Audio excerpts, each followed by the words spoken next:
नमस्कार, news one India देख रहे हैं आप। मैं हूं आपके साथ अनुराग सक्सेना।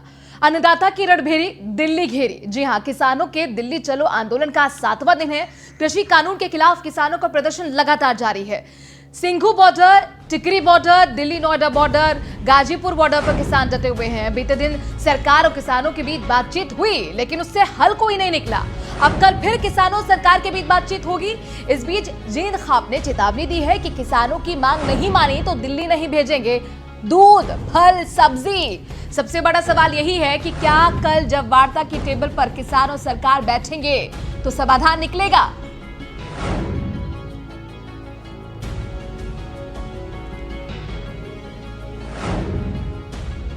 तो जाहिर तौर पर कल फिर किसानों और सरकार के बीच वार्ता होनी है और क्या बातचीत के जरिए रास्ता निकलेगा, अपने आप में बहुत बड़ा सवाल है। क्योंकि कल 4 घंटे से ज्यादा बैठक चली, लेकिन आपने देखा किसान अपनी मांगों पर डटे रहे। सरकार की तरफ से एमएसपी पर प्रेजेंटेशन दिया गया, बताया गया कि इन कृषि बिलों से क्या फायदा होगा, लेकिन किसानों ने कहा अपना फायदा अपने पास रखिए, हमारा फायदा मत ढूंढिए, मत सोचिए।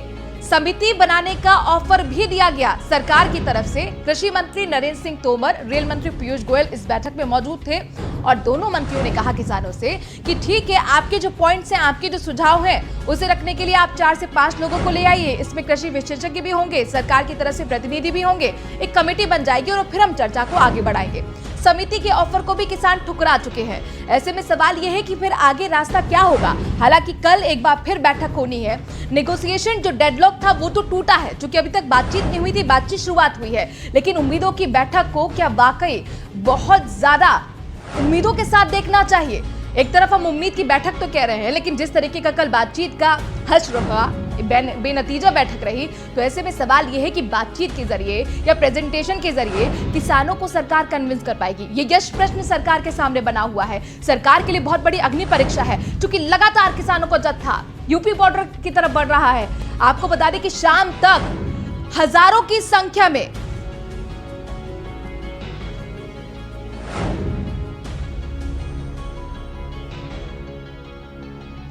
पहुंचने वाले हैं, ये हमारे सूत्र बता रहे हैं। तो ऐसे में किसानों की संख्या लगातार बढ़ती जा रही है। हरियाणा और इसके साथ साथ पंजाब का बॉर्डर तो आपने देखा ही है किस तरह से पिछले 5 दिनों से लगातार जाम है। और यही एक स्ट्रैटेजी किसानों की है कि जैसे जैसे दिल्ली बॉर्डर पे जो लोग आ रहे हैं उनको ना आने दिया जाए। यहां तक कि खाप ने चेतावनी दे दी है। खाप का कहना है कि जो सप्लाई अभी तक हो रही थी दिल्ली के लिए फल की, सब्जी की, दूध की, उसको हम बंद कर देंगे। यानी कुल मिलाकर आम लोगों के लिए भी दिक्कत होने जा रही है। अब स्ट्रेटेजी किसानों की यही है कि कैसे प्रेशर सरकार पर बनाया जाए। हालांकि सरकार बैकफुट पर तो दिख रही है, क्योंकि पहले 3 दिसंबर का वक्त रखा गया था, लेकिन उससे पहले कल बातचीत हुई। यानी कुल मिलाकर एक सॉफ्ट मैसेज यहां पर किसानों के लिए दिख रहा है सरकार का। लेकिन क्या वाकई सरकार किसानों को विश्वास में ले पाएगी? क्योंकि सरकार इन कृषि बिलों को क्रांतिकारी कहती है और इसके साथ ही किसानों का साफ तौर पर कहना है कि जो बिल हैं वो हमारे हित में नहीं, नुकसान हमारा करके जाएंगे, कॉर्पोरेट जगह हावी हो जाएगा। चलिए, हमारे साथ बीजेपी के प्रवक्ता जुड़ गए हैं राघवेंद्र, और उनसे पूछेंगे कि सरकार की स्ट्रेटेजी क्या है, कैसे किसानों को मनाया जाएगा। लेकिन उससे पहले टिकरी बॉर्डर पर लंबा चौड़ा जाम, पिछले 6 दिन से लगातार यहां पर बॉर्डर पर डटे हुए किसान। आज 7वां दिन किसान आंदोलन का। हमारे साथ प्रिंस, हमारे संवाददाता जुड़ गए हैं, और प्रिंस जायसवाल का हम रुख करते हैं। प्रिंस, सबसे पहले बताइए, क्या वहां पर बैठक हो रही है किसानों की? किसानों ने क्या सोचा है, क्या सुझाव कल देंगे बैठक में? मैं आपको बताना चाहूंगा कि किस तरीके से जो किसान प्रदर्शन कर रहे हैं और इनका सरकार जो है फिलहाल बात नहीं मान रही है, जिससे और वही कोरोना का जो है इन्होंने झूठा वादे करके इन्होंने ये कहा था कि कोरोना महामारी है और सोशल डिस्टेंसिंग का पालन किया जाए। इसी पे हमारे साथ बातचीत करने के लिए एमबीबीएस डॉक्टर ये बात करेंगे किस तरीके से पूरा मामला। सर, क्या लगता है कि जिस तरीके से कोरोना महामारी है और यहाँ पे किसान जुटे हुए हैं, ये कोरोना महामारी है, क्या सिस्टम है, और किसान का जो आंदोलन कब तक शुरू रहेगा? कोरोना कोई महामारी नहीं है, ये एक सिंपल फ्लू है। मैं जब मेडिकल कॉलेज में आज के 20 साल पहले पढ़ता था, तभी भी हमारे किताबों में लिखा हुआ था। यानी कि बीमारी ये हजारों लाखों वर्षों से है, कोई ऐसा महामारी जैसी बात नहीं है। हर साल फ्लू आता है, हर साल कोरोना आता है, हर साल कोरोना चला जाता है। इस बार सरकार को कुछ खास बिल पास करने थे 3 बिल तो पास कर दिए, अभी कुछ और बिल आने वाले हैं। उन बिलों को पास करने के लिए एक झूठा तंत्र फैलाया गया कि महामारी हो गई है, आप सब लोग एक दूसरे से दूर दूर रहो, घरों के अंदर बंद रहो, किसी से बात मत करो, 2 गज की दूरी रखो और मास्क लगा के रखो, ताकि कोई भी जनता किसी भी कानून का विरोध नहीं कर सके। ये बहुत सारे कानून आ रहे हैं और ये झूठी महामारी कई साल तक चलने वाली है। अगर हम लोगों ने विरोध नहीं किया, विद्रोह नहीं किया, तो सरकार गेम को कई जी मैं आपको और बताना चाहूंगा कि किसान जो है अभी आते नहीं है, उनका मांग जब तक पूरी नहीं हो जाती है और सरकार जो है काले कानून को इनसे हटा नहीं लेते। यहाँ पे मैं आपको दिखाना चाहूंगा, बहुत सारी किसाने हैं, मां जिनका कहना ये है कि जब तक सरकार बांधती तो ये हटेंगे नहीं और यह जो है काले कानून के खिलाफ हमारा आंदोलन जारी रहेगा और यहाँ से हटेंगे नहीं जब तक सरकार हमारी बातें नहीं मान लेती। आज बात एक सोचने वाली ये है कि हरियाणा, पंजाब, राजस्थान, गुजरात, महाराष्ट्र से कहीं से भी ट्रक आते हो सब्जी फल के, वो खराब हो रहे हैं, महज सरकार उस पर भी ध्यान अभी नहीं दे रही है, जो कि सर यहाँ के किसानों का कहना है। जैसे अपने डॉक्टर साहब का बात सुना, बहुत सारी चीजें हैं कि ये है कि कोरोना महामारी यानी सोशल डिस्टेंसिंग को यानी मेंटेन किया जाए और दूर किया जाए, और काले कानून जो जब लाया है, जब कोरोना महामारी को यहाँ पे थोपा गया है, ये बात जो है हमारे सहयोगी जो है ये बात डॉक्टर साहब कह रहे हैं और डॉक्टर साहब के कई खुलासे जो है सरकार को झकझोर के रख देगी। सर मैं इनसे बात करूं, क्या लगता है जिस तरीके से सरकार आप बात कर रहे हैं कि आपने मंच खुले मंच में ये बोल दिया कि जिस तरीके से काला कानून लाया गया है कोरोना महामारी में, इस पे क्या कहेंगे? तमाम चीजें हैं, तमाम बातें हैं। वो बात मैं कह रहा हूँ, पिछले 10 महीने से कह रहा हूँ, मेरे कई वीडियो लोगों ने देखे भी होंगे, पूरे देश में मेरे वीडियो गए हैं। मैं कह रहा हूँ देश के प्रधानमंत्री जी, देश के राष्ट्रपति जी, सारे मुख्यमंत्री सबके सब दोषी है और सबको फांसी की सजा होनी चाहिए, क्योंकि ये झूठी महामारी देश पर थोपी गई है। ये महामारी नहीं ठीक है प्रिंस, आपके पास आएंगे। हमारे साथ खास पैनल जुड़ गया है और यही समझने की कोशिश करेंगे कि आखिरकार रास्ता सरकार कैसे निकालेगी, किसानों को कैसे बनाएगी। बीजेपी के प्रवक्ता राघवेंद्र सिंह हमारे साथ जुड़ गए हैं, समाजवादी पार्टी की तरफ से अपनी बात रखने के लिए अनिरुद्ध चंदेल हमारे साथ जुड़ गए हैं और किरण पाल सिंह राष्ट्रीय उपाध्यक्ष हैं भारतीय किसान यूनियन भानु के। आप सभी मेहमानों को बहुत बहुत स्वागत है। राघवेंद्र जी, आपने सुन लिया किसानों को, किसान तो कह रहे हैं कि भाई शाम तक और भी जत्था पहुंचने वाला है, हजारों की संख्या में यूपी बॉर्डर पर किसान जुटने वाले हैं। खिलाड़ी भी समर्थन दे रहे हैं और कह रहे हैं कि अपना जो पदक है हम लौटा देंगे, अपना अवार्ड लौटा देंगे। खापों की तरफ से चेतावनी आ चुकी है कि फल, दूध, सब्जी की सप्लाई हम बंद कर देंगे। आंदोलन सर और तेज होता जा रहा है, कैसे रास्ता निकालेंगे आप? देखो मनराज जी, पहली बात तो यह है केंद्र और प्रदेश सरकार में पहली बार जो है कांग्रेस किसानों के हितों की रक्षा करने वाली सरकार बनी है। जो हमारी उत्तर प्रदेश इको हो रही है मनराज जी, आवाज बोलने में डिस्टर्ब हो रहा। ठीक है जो सर, हमारी मैं दुरुस्त कराने की कोशिश करूंगी जी, अपनी बात रख लें आप। हाँ, बात प्रयास कर रहे हैं। जब हमारी उत्तर प्रदेश में सरकार बनी थी, पहली कैबिनेट बैठक में हमने 40,000 करोड़ रुपए का कृषि ऋण माफ किया। इसी प्रकार से जब केंद्र में सरकार बनी थी, किसान सम्मान देने का काम किया है।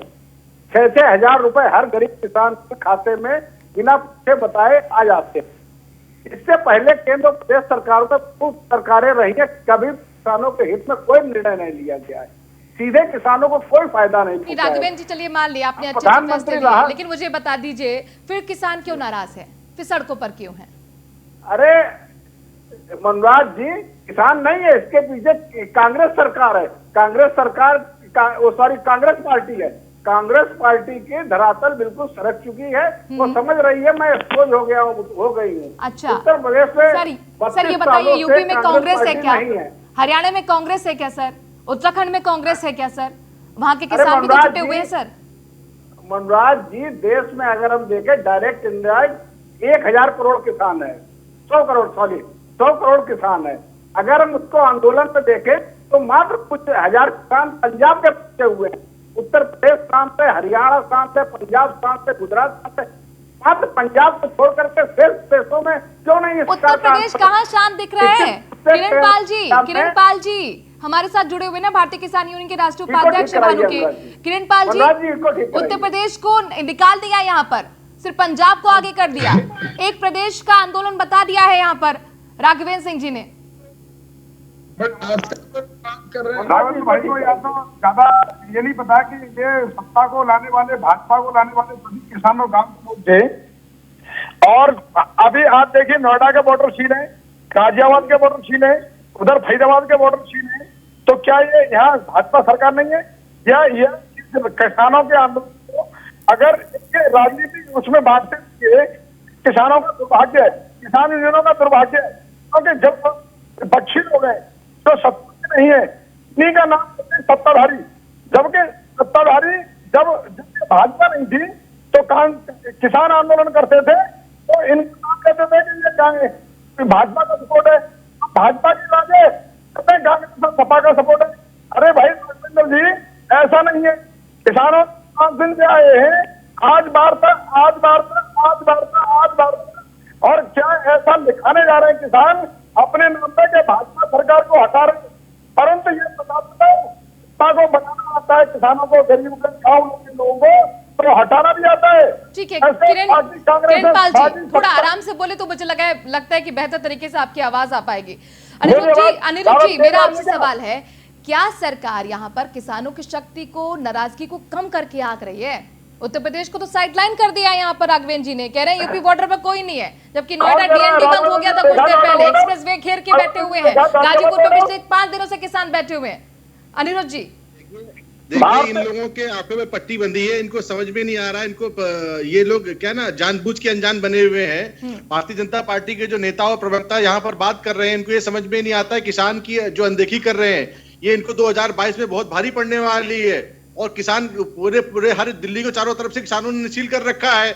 ये लोग बता रहे किसान कहीं नजर कि यूपी बॉर्डर पे नहीं है, ये जरा घर से निकल कर तो देखें। इनका दुर्भाग्य उत्तर प्रदेश का और देश का यही है कि भारतीय जनता पार्टी के लोग सत्ता और इनको जिन्होंने सत्ता में इनको बिठाया है उसी का ख्याल नहीं उन लोगों को। तो ये लोग किसानों के हितों की रक्षा कर रहे हैं मान्यवर, उसकी आप चिंता मत करिए, आप अपनी बात रखिए। कभी दूसरों के डालते हैं, कभी इधर डालते हैं। अब किसान जब इनके डंडा कर दिया है, किसान ने उनको इनकी नाक में दम कर दिया है और किसान देख रहा है, किसान सिर्फ इंतजार कर रहा है। जिस दिन किसान अपने रूप में और उग्र हो गया उस दिन इनको मोदी जी को गद्दी बैठना मुश्किल हो जाएगा और योगी जी संभल नहीं पाएंगे पूरा प्रदेश को।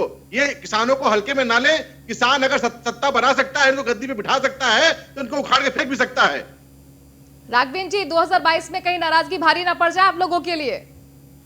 अरे हमें तो ये मजाक लग रहा है। ये बताइए, किसान कभी बैरिकेडिंग तोड़ सकता है क्या? किसान अपना ट्रैक्टर जला सकता है क्या?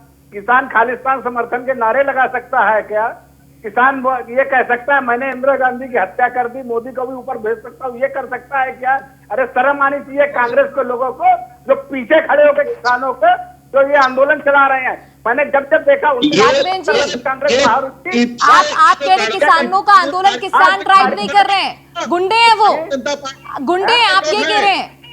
आपने वही भाषा का इस्तेमाल कर दिया ना सर, पर्यावरण राज्य मंत्री जो आपकी भाषा इस्तेमाल कर रहे थे और केंद्र की सरकार को अस्थिर करने का प्रयास कर रहे हैं। किरण पाल जी जवाब दीजिए। जाने का प्रयास कर रहे हैं कांग्रेस, खालिस्तानी समर्थक किसान आंदोलन चला रहे हैं, किसान नहीं है। राघवेंद्र जी का कहना है किसानों को बताया गया है। अरे मनराज जी, उसमें जो है किसान है, ये मैं नहीं कह रहा हूँ किसान नहीं है, लेकिन किसानों को भी पकड़ लाया गया है। अच्छा ये बताइए, उसके अंदर डालेंगे, खालिस्तान के नारे लगाएंगे, पाकिस्तान भेज देंगे, 56 इंच का सीना ले आएंगे, एक सड़क पे प्रदर्शन करेंगे, अगर जरूरत पड़ेगी तो धूम दबा के घर में उनकी बातें सुनने का हमारी सरकार प्रयास कर रही है। लेकिन इसके पीछे कांग्रेस की सोची समझी साजिश है, जो कि कांग्रेस की पैरों के नीचे से उत्तर प्रदेश और केंद्र में जमीन सड़क चुकी है और पूरी तरीके से एक्सपोज हो चुकी है। आज बात पंजाब में कुछ 1000 किसान भी निकल कर गए। सर मुझे एक बात बताइए, उत्तर प्रदेश में सर कांग्रेस की हालत क्या है सर? चौथे नंबर की पार्टी है सर। आप मुझे बताइए, देश में भी हालत पतली है किसान की, किसी से कांग्रेस की किसी से छिपा नहीं है। क्या आपको लगता है कांग्रेस इतने बड़े आंदोलन को खड़ी कर सकती है? कहीं कोई आंदोलन नहीं है। अरे मनराज जी, 100 करोड़ की आबादी किसानों की है। अगर उसको हम देखें तो हम अनुपात में मान ही नहीं सकते कितने किसान है। ये किसान है, पूरा उत्तर प्रदेश शांत है। मैं भी मनराज जी किसान हूँ, हरदोई और सर ऐसा करके ना आप किसान आंदोलन का अपमान कर रहे हैं सर। जो पिछले 6 दिन से लगातार बैठे हुए हैं, तमाम बुजुर्ग, तमाम महिलाएं, तमाम बच्चे वहां पर बैठे हुए हैं सर जिनके बेटे बॉर्डर पर गोली खा रहे हैं, वो दिल्ली बॉर्डर पर डटे हुए हैं सर, उनका आप अपमान कर रहे हैं सर, वो अपनी मांगों को लेकर आए हैं। पर आपको नहीं लगता राघवेंद्र जी, आपको नहीं लगता, चलिए मैंने मान लिया कि भ्रम की स्थिति फैलाई जा रही है विपक्ष की तरफ से और इसके पीछे कांग्रेस है, चलिए आपकी बात मान ली, तो सर सरकार का दायित्व क्या है? आप पिछले 2 महीने से कहां थे? ये आंदोलन आज से चल रहा है, 2 महीने से चल रहा है, आपने स्थिति क्लियर क्यों नहीं की सर? क्या ये आपका फेलियर नहीं है? मनराज जी 2 बार बैठ के हो चुकी है, लगातार प्रयास जारी है उनकी बात सुनने का, लेकिन वो लोग बात सुनने को नहीं तैयार हैं। उनकी बात 2 बार प्रयास हो चुका, कल भी बैठ के जारी है। अगर सर बातचीत कब शुरू हुई? बातचीत कब शुरू हुई? जब पानी सर से ऊपर चला गया सर, जब आपको लगा स्थिति आउट ऑफ कंट्रोल हो गई है, अब तो बात करनी पड़ेगी। नहीं तो सर आप तो पूरे ईगो में थे ना, आप तो कह रहे थे बुराड़ी आ जाइए तब बात करेंगे, आप तो कह रहे थे 3 दिसंबर का वक्त हमने तय कर लिया है, हम विज्ञान भवन में बात करेंगे। राघवेंद्र जी अपना प्रयास कर रहे हैं बात करने का, लेकिन किसानों से कांग्रेस पार्टी जो है वार्ता की मेज पर आने नहीं कह रही है, लगातार व्यवधान उत्पन्न कर रही है। अगर कोई वास्तव में कोई समस्या होती उसका समाधान निकाला जा सकता था, लेकिन वास्तविकता ये कोई समस्या ही नहीं है। इस प्रकार कांग्रेस मात्र चाहती है किसानों में एक इस प्रकार का माहौल खड़ा किया जाए। अगले वर्ष तो पंजाब में चुनाव है, सिर्फ उसका पंजाब चुनाव में राजनीतिक लाभ लेना चाहती है। किरण पाल जी राघवेंद्र जी कह रहे हैं इन कृषि बिलों से कोई समस्या नहीं होने जा रही है, यानी क्लियर हो गई यहाँ पे सरकार की स्ट्रेटेजी कि बिलों को वापस नहीं लिया जाएगा, रोल बैक नहीं किया जाएगा। अब आप लोग क्या करेंगे? देखिए मुझे बोलने ना, मुझे जो मैं राघवेंद्र जी का क्या है, इनकी आंखों पे चश्मा लग गया राजनीति, ये किसानों का इन्हें पता नहीं ABCD भी। राघवेंद्र भाई हम भी किसानों के बारे में कुछ भी नहीं पता है, ये किसानों का दुर्भाग्य है। ऐसा नहीं है, मेरी सुनने राघवेंद्र साहब, जब आप बोल रहे थे मैं बोल नहीं रहा था, राघवेंद्र साहब सुन लीजिए पहले मेरी। ये किसानों का दुर्भाग्य है कि जब भाजपा सत्ता में नहीं थी तो ये बाकी कांग्रेस वाले भी ऐसे कहते थे कि भाजपा वाले करा रहे हैं। ये आप कांग्रेस, आपने जो कानून लाया है उसमें एक लाइन लिखने में क्या जा रहा है आपका? और जब आप जित पा रहे हो, जब आपके कृषि मंत्री जी जित पा रहे हुए हैं, जितने दिल्ली में ये जो मंत्रालय बने हुए हैं, दिल्ली में जो नेता बैठे हैं आप लोग, ये किसानों के भेजे हुए हैं। राघवेंद्र जी सिर्फ एक छोटी सी तो मांग है किसानों की, MSP को लीगल कर दीजिए सर, इसमें क्या दिक्कत है राघवेंद्र जी? राघवेंद्र जी भाई किसानों को लिए मुक्त व्यापार की पूरे देश में मार्केट दे दी गई है, ठीक है। उनको अगर मैं एक बात बताना चाहता हूँ, मैं भी किसान हूँ, मेरा तरबूज फरुखाबाद में 7 रुपए किलो बिकता है, आज 80 रुपए किलो उत्तराखंड में बिक रहा है। तो इसमें समस्या क्या है मेरी समझ में नहीं आ रहा है। किसानों के हितों की बात ये लोग नहीं करना चाहते हैं, किसानों के हितों की रक्षा नहीं करना चाहते हैं, MSP कहीं खत्म नहीं की गई है, मंडियां खत्म नहीं की जा रही हैं। ये लोग किसी भी तरीके से ये भ्रमित कर रहे हैं, देश के किसानों को, उत्तर प्रदेश के किसानों को भ्रमित करने का काम कर रहे हैं, इसके अलावा कहीं कुछ नहीं है। पर एक बात और कहना चाहता हूँ, अगले वर्ष तो पंजाब में विधानसभा का चुनाव है, सिर्फ उसी का राजनीतिक लाभ लेने के लिए वातावरण बनाया गया है, इसके अलावा कहीं कुछ नहीं है। राघवेंद्र जी आप लगातार विपक्ष पर आरोप लगा रहे हैं कि किसानों को भ्रमित किया जा रहा है। मेरा आपसे सवाल है सर, भूमि अधिग्रहण को लेकर भी तो आपको रोल बैक करना पड़ा था, तब कौन किसको भड़का रहा था? यहाँ पर मोदी सरकार इस बात को क्यों नहीं समझती कि कानून वो पहले ले आती है और उसके बाद कन्विंस करने की कोशिश उस वर्ग को होती है? आप पहले उस वर्ग को विश्वास में क्यों नहीं लेते हैं, उसके बाद कानून लाइए? मुझे लगता है इस तरह की स्थिति आएगी ही नहीं। आंदोलन को राजनीतिक आंदोलन बना देते हो आप लोग। देखिए मनोराज जी, हमारी केंद्र की सरकार पूरा प्रयास कर रही है, 2 बैठकें हो चुकी हैं, कल भी बैठक होगी। अगर कोई उसमें गतिरोध है, कोई समस्या है तो उसको बैठ करके सॉल्व कर दिया जाएगा। जी आप लोगों की तरफ से सुझाव ऐसी बात नहीं सुझाव क्या दिया जाएगा कल की बैठक के लिए? ठीक है सर, ठीक है सर, जाहिर तौर पर कल की बैठक पर सबकी निगाह है, क्या होना है बहुत महत्वपूर्ण, बहुत महत्वपूर्ण। किरण पाल जी मुझे जवाब दीजिए, कल के लिए क्या आपने सुझाव तय कर रखे हैं? तय है, इनका कुछ नहीं जा रहा है। राघवेंद्र जी को ABCD नहीं पता है। हम कह रहे हैं किसान आयोग का गठन करो, आप किसान एक्ट बनाओ, आप किसानों की MSP ऐसे करो, कोई प्राइवेट भी खरीदता तो वो 1 रुपए भी कम नहीं खरीदेगा, अगर खरीदेगा तो उसका सजा का प्रावधान होगा। इसमें कांग्रेस और भाजपा और सपा बसपा और भाजपा कहां से आ गई? ठीक है, अनिरुद्ध जी आप क्या हमारे साथ जुड़े हुए? किसानों के मुद्दे को राजनीतिक तो मुद्दा वैसा बनाते हैं नहीं। सभी लोग। राघवेंद्र जी किसानों देखिए को एक ही मांग है। समझते हैं। देखिए पहले वाले कानून में ये था कि सिर्फ जो किसान थे वो बाधिकारी थे कि मंडी पे जाएंगे और वहां पर अपनी फसल बेचेंगे।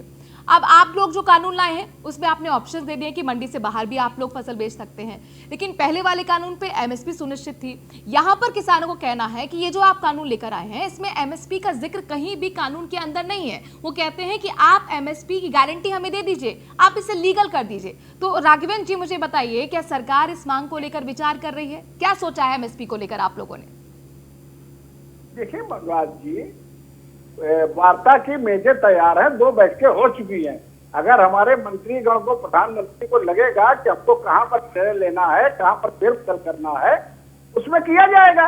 भाई वार्ता भी तो इसीलिए चल रही है। 2 बैठकें हो चुकी है, तीसरे की तैयारी है। अगर हमारी सरकार को लगा इसमें कुछ गुंजाइश है तो वो काम किया जाएगा। हम लोग कोई हड्डा पे नहीं उतार हुआ है।